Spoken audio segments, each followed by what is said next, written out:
Everyone, स्वागत है आपका अपने channel combined CS the extra step में। डियर लर्नर्स, आज के इस सेशन में हम ये समझेंगे कि व्हाट इज सेट थ्योरी। तो सबसे पहले मैं ये क्लियर कर दूं, ये जो मैंने कोर्स स्टार्ट किया डियर फ्रेंड्स, वो एज अ क्रैश कोर्स शुरू किया है, जिसमें हम ज्यादा डिटेल में नहीं जाएंगे बिकॉज जो सितंबर में आपका मोस्ट लाइकली एग्जामिनेशन होने वाला है उसको मैंने ध्यान में रख के इस कोर्स को किया है। और मैं ये ऐसा एक्सपेक्ट कर रही हूँ कि जो भी लर्नर्स इसको देख रहे हैं उनके बेसिक्स तो क्लियर है, बट इंस्टेड अगर पूरे वीडियो के बीच में अगर आपको कोई भी प्रॉब्लम आता है तो आप वीडियो को पॉज करिए और मुझे तुरंत कमेंट सेक्शन में ये लिखिए कि ma'am this point is not clear, तो मैं आपको अलग से उस पर वीडियो बनाने की पूरी कोशिश करूंगी। So let us start.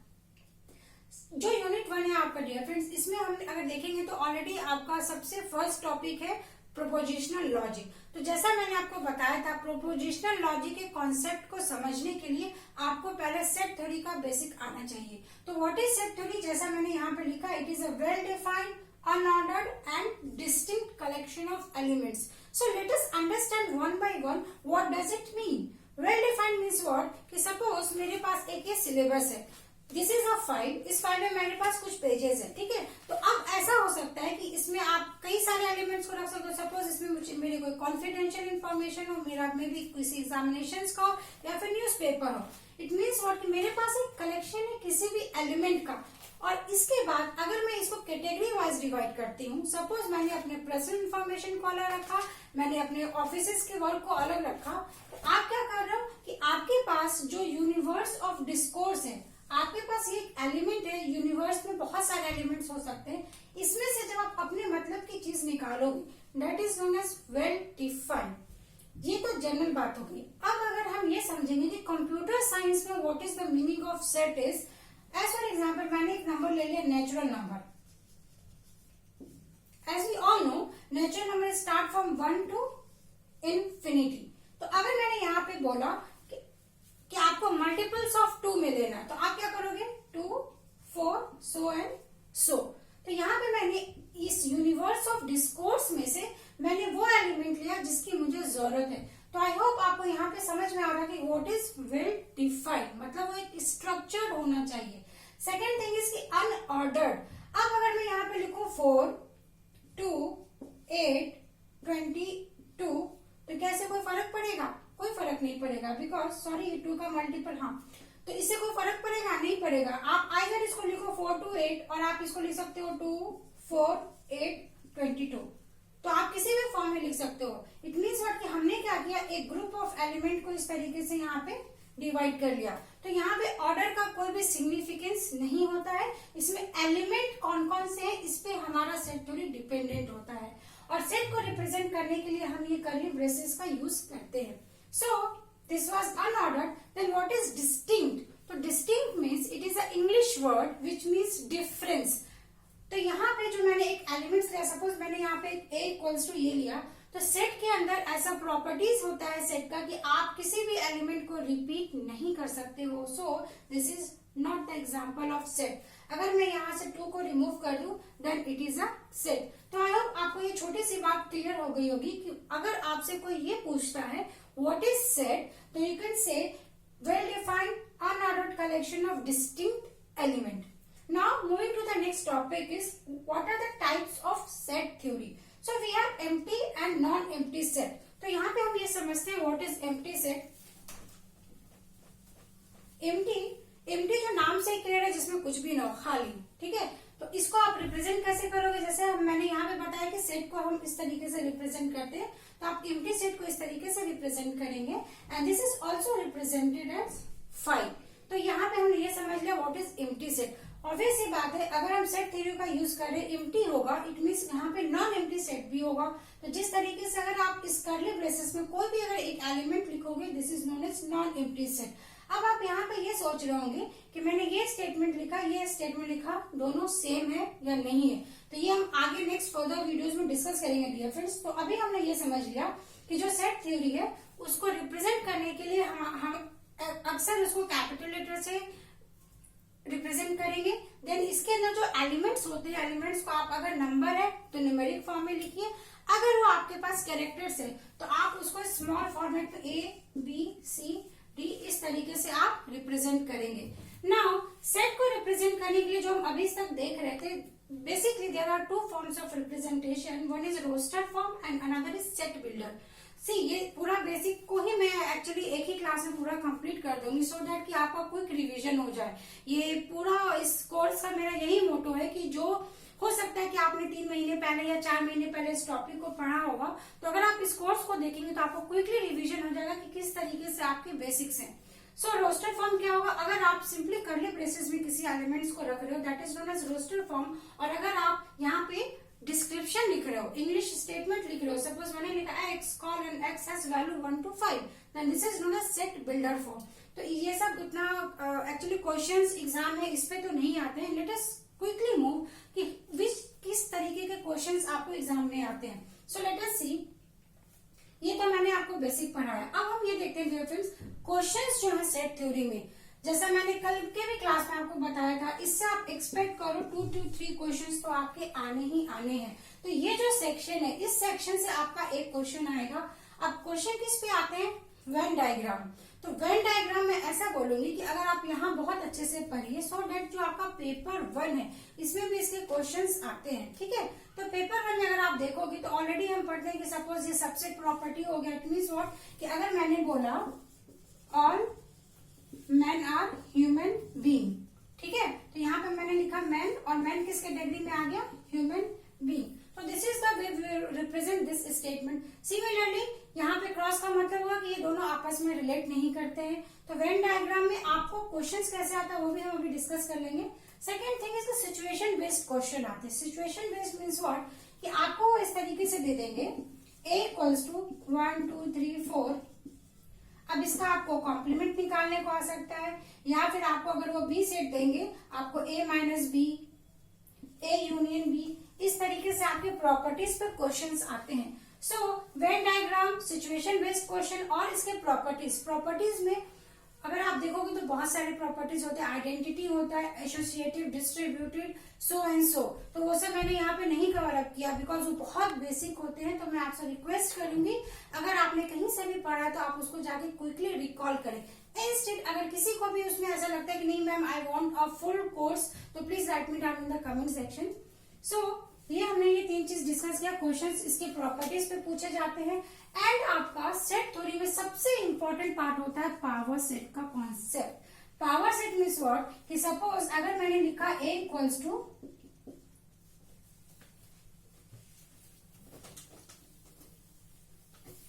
a equals to 1, 2, it means what there is a set which consist of 2 elements. तो पावर सेट क्या हो जाएगा इसका, number of elements to the power of 2। तो इसका आपका ये इसका क्या हो जाएगा, एलिमेंट्स ऑफ सेट। तो यहाँ पे इसलिए मैंने इसका फॉर्मूला यहाँ पे लिखा है डियर फ्रेंड्स, और इस पे बहुत सारे क्वेश्चंस ऑलरेडी आ चुके हैं। Next is cardinality. Cardinality simple सी बात है कि जो भी आपको सेट दिया रहेगा उसमें जितने नंबर ऑफ एलिमेंट्स प्रेजेंट होंगे आप उसकी कार्डिनैलिटी बताओगे। सपोज इसका वैल्यू क्या हो जाएगा 2, अगर मैं उसकी बात करूं। नेक्स्ट मैंने यहाँ पे लिखा ये डी मॉर्गन्स लॉ।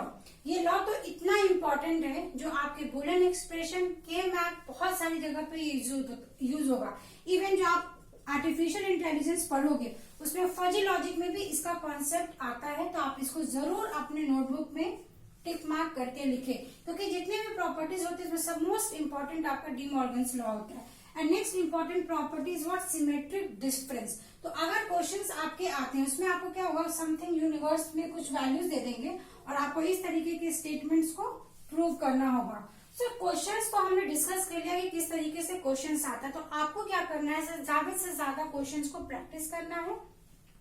ये एक पार्ट हो गया, हमने ये बेसिक कवर अप किया। नाउ हम अब नेक्स्ट ये देखेंगे डियर फ्रेंड्स कि आपका यहाँ पे 2 इंपॉर्टेंट थिंग्स अभी रिमेनिंग है। सपोज मैंने यहाँ पे एक नॉन एम्प्टी सेट जो बताया था आपको, this is a type of set theory. Basically non empty is a, इसमें भी 2 सब कैटेगरी होते हैं, one is finite and another is non finite. Finite means, finite मतलब आप क्या समझते हो, फाइनाइट मीन्स जिसका कुछ एंड है। जैसे मैंने आपको बोल दिया कि आपको 5 का मल्टीपल बताना है बट 10 तक ही बताना है, तो हम क्या करेंगे, जो आप सपोज सिर्फ मैंने बोला 5 का टेबल लिखना है, तो 5 का टेबल हमें भी मालूम है, 5 से लेके आप क्या करोगे 5, 10, 15 सो एंड सो और 50। तो फाइनाइट हमने बोल दिया, मतलब अगर मैं टेबल की बात करूं तो टेबल तो कितने भी हो सकते हैं, कितने नंबर ऑफ इसके मल्टीपल्स हो जाएंगे, बट मैंने यहाँ पे कन्फाइन कर दिया कि आपको सिर्फ फाइनाइट एलिमेंट्स को बताना है। तो फाइनाइट मीन्स आप ऐसे समझिए जैसे जिसका एंड पॉइंट है। तो अगर टीओसी की हम बात कर ले यहाँ पे थोड़ा सा, बिकॉज की टीओसी भी एक इंपॉर्टेंट कॉन्सेप्ट है जो इससे इंटर रिलेटेड है, तो हम आपस में सबको मिक्सअप करके ही चलेंगे। तो फाइनाइट मतलब जैसे आप समझ लीजिए, मैंने बोला sigma equals to A B, और मैंने यहाँ पे कंस्टेंट लगा दिया। सपोज मैंने यहाँ पे कंस्टेंट लगा दिया कि आपको क्या करना है, जो लास्ट बी से ही होगा, ठीक है। तो अब आप क्या करोगे कि मैंने सिर्फ आपको अगर 2 एलिमेंट दिया तो आपका यहाँ पे क्या हो जाएगा, इट मीन्स व्हाट कि यहाँ पे हम सिर्फ 2 एलिमेंट से रिलेटेड ही कितने कॉम्बिनेशन बना सकते हैं, तो 2 टू दी पावर 4, बिकॉज यहाँ पे 2 एलिमेंट है। तो इसी तरीके से फाइनाइट मीन्स व्हाट, जिसको आप काउंट कर सकते हो दूसरे शब्दों में, वो हम अभी देखते हैं। And next is non finite. तो नॉन फाइनाइट का मीनिंग क्या हो जाएगा dear friends, non finite means what, उसका उल्टा अनकाउंटेबल। तो non finite elements can be countable and uncountable. किस तरीके से, अभी समझिए, जैसे अभी हम नेक्स्ट पढ़ेंगे जो फंक्शंस, तो ये पॉइंट आपको और क्लियर हो जाएगा। यहाँ पे हम छोटा सा एग्जांपल से समझ लेते हैं। जैसे मैंने नेचुरल नंबर बोला, ठीक है, नेचुरल नंबर सपोज मैंने बोला 1, 2, तो 1, 2 के बीच में कितने एलिमेंट्स होते हैं, मुझे कमेंट सेक्शन में जरूर बताइएगा। 1, 2 के बीच में कितने नंबर ऑफ एलिमेंट्स आएंगे, तो यहाँ पे कोई भी एलिमेंट्स नहीं होते। अगर मैंने लिख दिया रियल नंबर, तो रियल नंबर मीन्स व्हाट कि ये डेसिमल को भी एक्सेप्ट करेगा। अब अगर मैं आपसे पूछूं 1 और 2 के बीच में कितने नंबर्स आएंगे, तो आप क्या काउंट कर सकते हो, ये आपका क्या हो जाएगा, इन्फिनिटी हो जाएगा। बिकॉज 1 और 2 के बीच में आपका 1.0 से आप 2.0 तक लेंगे तो 1.0, 1.001, इस तरीके से कितने सारे एलिमेंट होंगे, आप वो प्रेडिक्ट ही नहीं कर सकते। तो होप कि आपको ये समझ में आया होगा कि ऐसा ग्रुप ऑफ एलिमेंट का सेट जिसमें आप 1 to 1 मैपिंग कर सको, उसको हम काउंटेबल बोलेंगे। और अगर वो फाइनाइट है तो वो काउंटेबल होगा ही होगा, और अगर वो नॉन फाइनाइट है तो इट डिपेंड्स कि आपका वो काउंटेबल भी हो सकता है और अनकाउंटेबल भी हो सकता है। और इस पे ऑलरेडी प्रीवियस ईयर में क्वेश्चंस आए हैं, इसलिए मैंने इसको कोशिश किया कि आपको डिटेल में बताऊं, because this is very important और रिसेंट ईयर में ही इससे क्वेश्चंस आए हैं। अब आपका एक ये सेक्शन बचता है, इसमें हमें बेसिकली ये समझना है जो आपका फाई है, ठीक है, phi is known as empty set. अगर मैंने इसको लिखा this is both are same, अगर मैंने यहाँ पे लिख दिया तो दिस इज नॉट सेम। क्यों, क्योंकि this is a set, this set consist of one single element and that element is phi.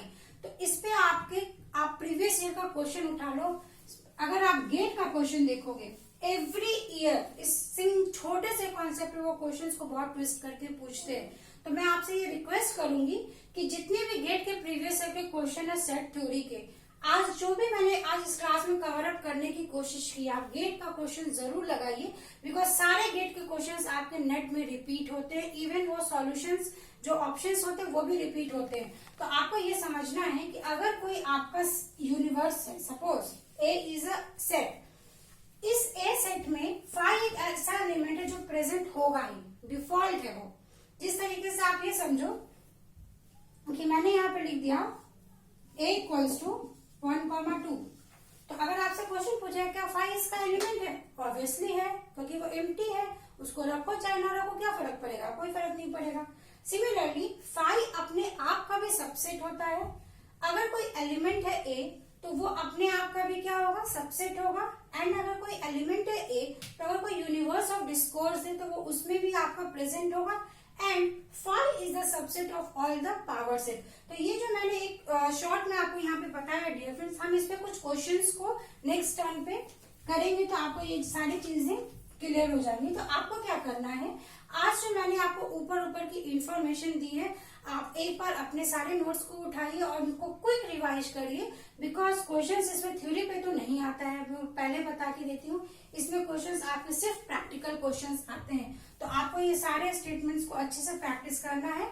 Next turn पे मैं आपको कुछ क्वेश्चंस लेके आऊंगी कि सो दैट कि आप इजी तरीके से इन सारे कॉन्सेप्ट को समझ सके और आप ये स्टेटमेंट को ना भूले, क्योंकि मेरा यही मोटो है कि जो बंदा अभी स्टार्ट कर रहा है अपना प्रिपरेशन, उसको ये मालूम होना चाहिए कि सिलेबस में what is important and what are that particular area जिस एरिया से क्वेश्चंस पूछ रहे हैं। ऑब्वियस सी बात है, आपसे कभी वो ये नहीं पूछेगा what is the definition of set और सेट को हम कैसे रिप्रेजेंट करते हैं, ये क्वेश्चंस तो कभी नहीं आएंगे।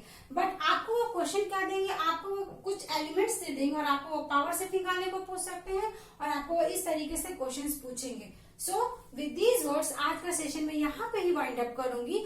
और जो लर्नर्स ये वीडियो फर्स्ट टाइम देख रहे हैं, मैं इनसे ये भी रिक्वेस्ट करूंगी कि अगर आपको मेरा ये एफर्ट और मेरा वे ऑफ टीचिंग अच्छा लग रहा हो तो आप काइंडली अपने फ्रेंड्स से भी ज्यादा से ज्यादा शेयर करें और मेरे चैनल को सब्सक्राइब करना ना भूलें। बिकॉज मैंने एक टारगेट अपना सेट किया है कि आने वाले जो आपके 55 डेज हैं, अगर आप मान के चलिए सितंबर में अगर आपका एग्जाम होता तो आपके पास 55 डेज से ज्यादा नहीं है, तो 55 डेज में सारे यूनिट के जो इम्पोर्टेंट पॉइंट्स है उसको मैंने अगर कमिट किया तो ऑब्वियसली मैं उसको पूरा जरूर करूंगी। तो इट डिपेंड्स कि आपको कैसे मेरे लेसन्स लग रहे हैं, आप मुझे फीडबैक में जरूर बताएं।